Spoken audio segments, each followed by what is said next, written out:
Last week we saw the biggest clean energy budget in our nation's history. It was an enormous budget for the clean energy sector, something that all Australians should be incredibly proud of. And I think for those of us in the clean energy industry, it came after an extensive period of strong advocacy, deep engagement with government at all levels, and unity from our industry. So congratulations to all of you for your role in that.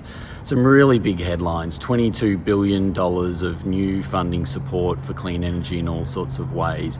Obviously some groundbreaking support for green hydrogen. That was a big winner. Government really doubled down on their support for green hydrogen and recognising the enormous economic opportunity at play. It was a lot more than that though. We saw commitments through the Solar Sunshot. We saw strong support for battery manufacturing and critical minerals more widely right across the sector. Huge support.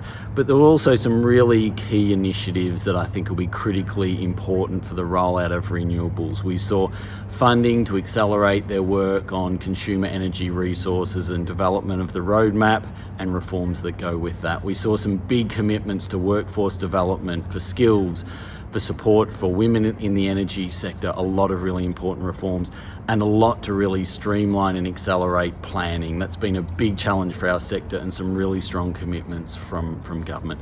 We've got a lot to work through, a lot of work to do by government with industry in collaboration over the weeks and months ahead. And I look forward to doing that with you, with the strong team at the Clean Energy Council, who are all leaning into these big challenges and huge opportunities for our sector. This was a great budget for the clean energy sector. It again puts our sector at the forefront of Australia's economic future. Where would you want to be? Nowhere else but the clean energy sector.